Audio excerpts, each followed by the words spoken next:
we're talking about illegal immigration, and Ozpil, not less than an hour ago, who I was speaking with earlier today, is at this illegal immigration protest, and there are communists here threatening to beat him up. Right. This is happening now. This is not a foreign, distant kind of thing. This is a conflict. Yeah, let me give it a play, Rami. I'll beat you up. I'll beat you up. I'm out of the way. I'm on the side. No, you're not allowed to come here. You're not allowed to come here. Yeah. Just leave. Yeah? Stop filming. Stop fucking filming.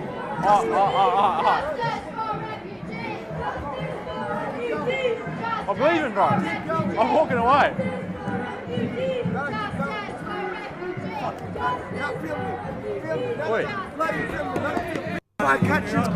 Get them out.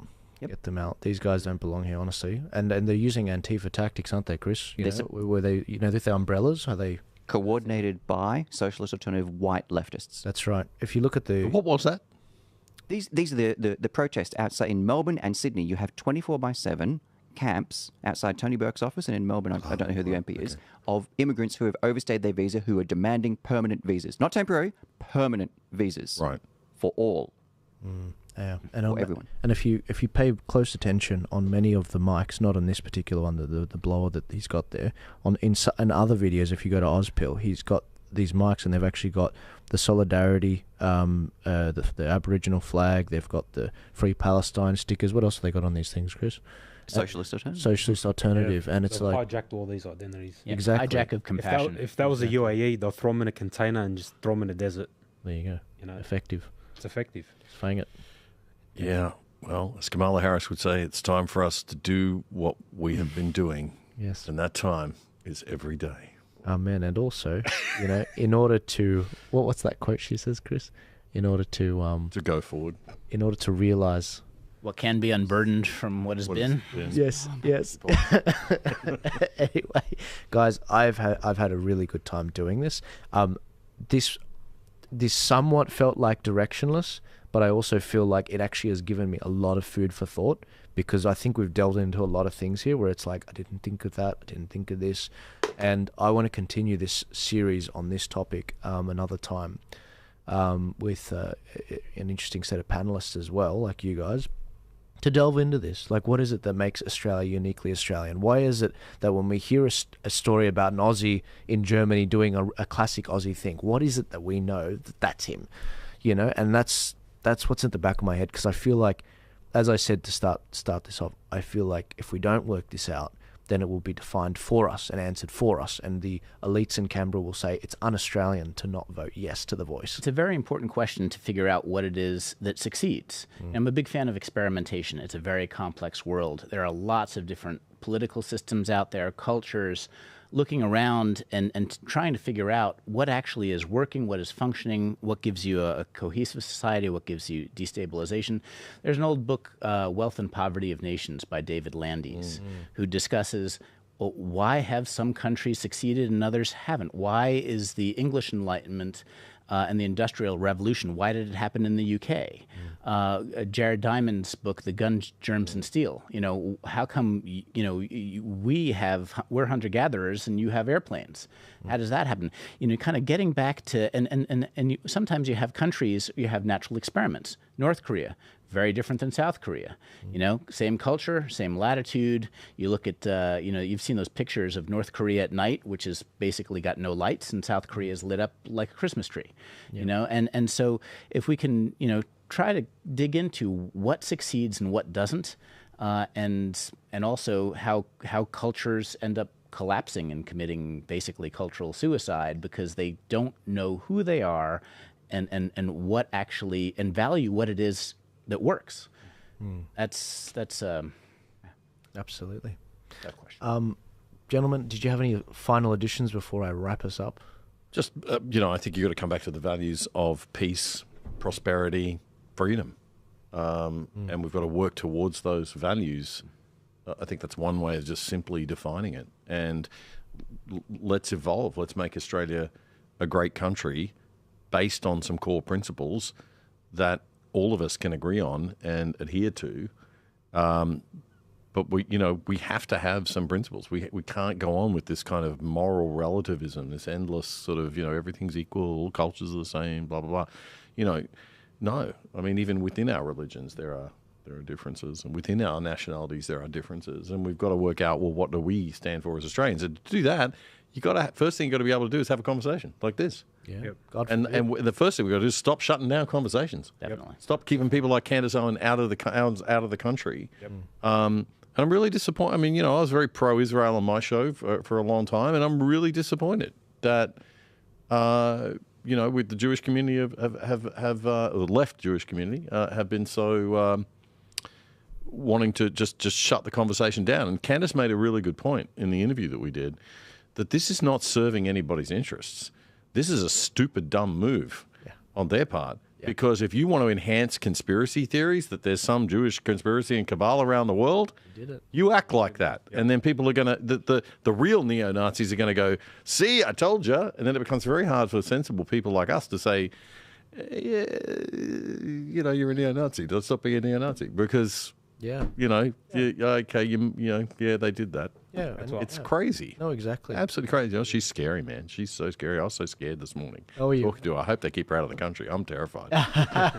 So I'm against that. But you know what else? Islamophobia. That same Islamophobia tactic. I'm against that victim mindset. Yeah. Everything deserves criticism. Everything. And I believe in my religion. The truth will come out. I'm a very peaceful person.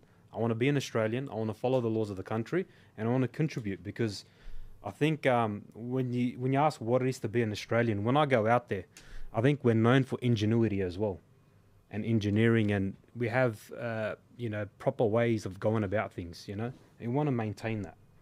So we used to be, get stuff done nation. Right? Yeah, it used to be, but we got to bring that back. Yeah, make manufacturing great again, and I'm in. Yeah, look, the big disappointment out of the whole Candace thing is, and maybe I shouldn't be disappointed. It's the reason I built the Ark in the first place, is because Sky News once again let us down, just as they did in COVID. They censored the most successful broadcaster in Australia, Alan Jones. They took him off because of Craig Kelly segments. Yep. They allowed Craig Kelly to be removed from Parliament from the Liberal Party, and on top of that, he was forced out. They say he resigned. He was forced out. And then on top of that, once he left the safety of his Liberal Party, 2 months later, Facebook removes him and Instagram removes him, despite there being no violations on Instagram.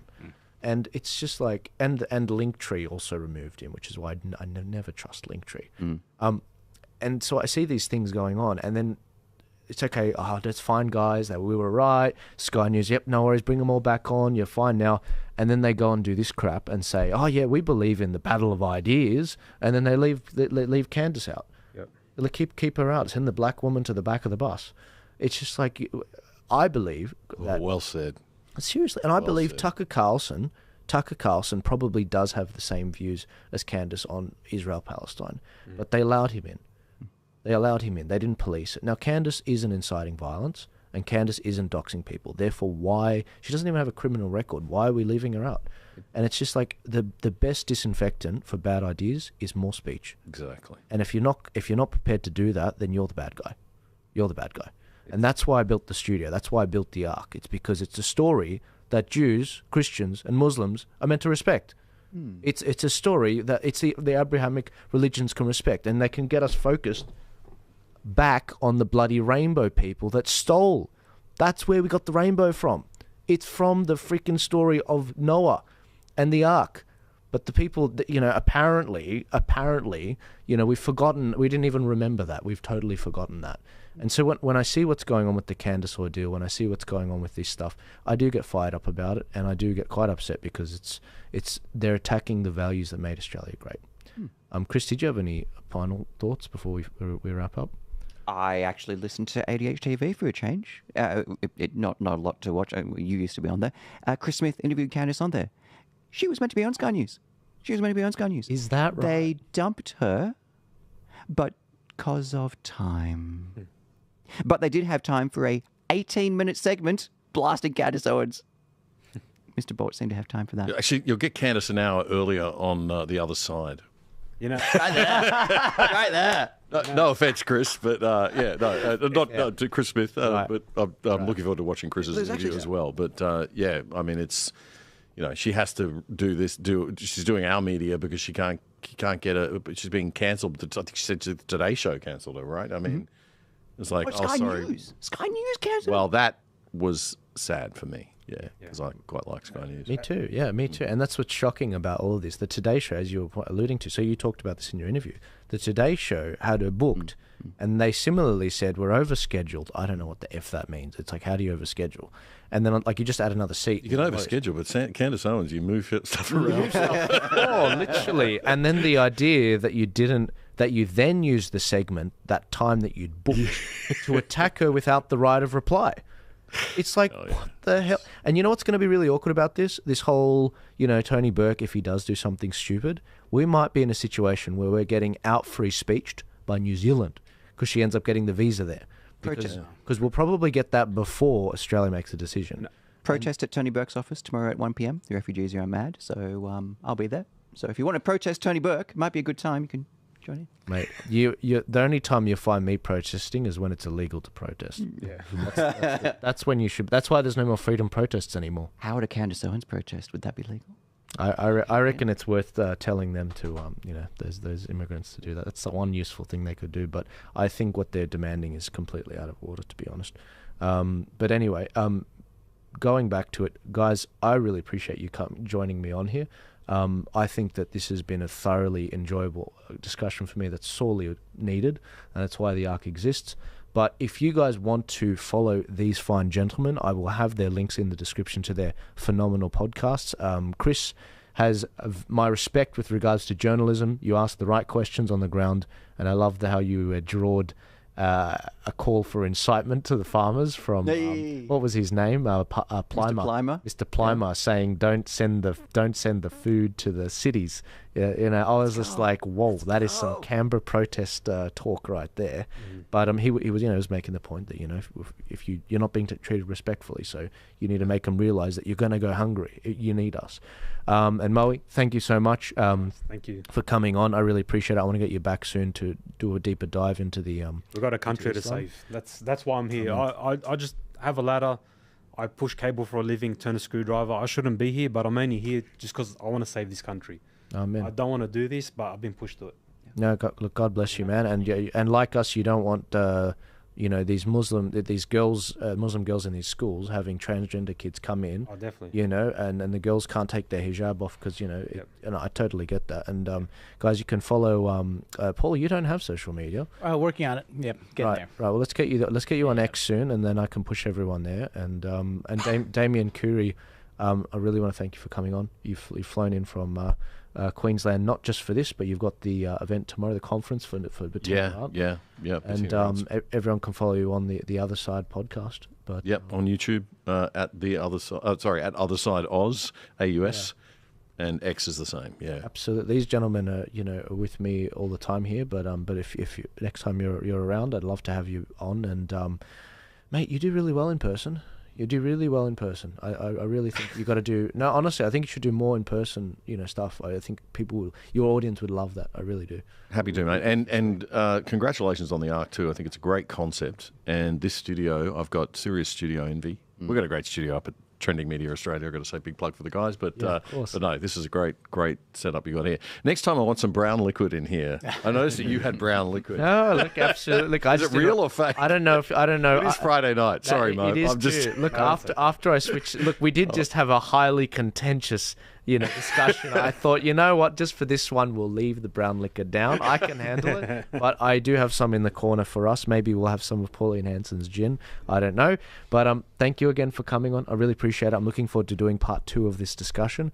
And ladies and gentlemen, you're welcome to subscribe and like the podcast here. Please consider becoming a donor because we are getting demonetized everywhere, but that's okay. And good news, just this last week, I did say to you we reached 900,000 viewers in a week. We've just cracked a little over 1 million views, and that's thanks to you guys sharing this around.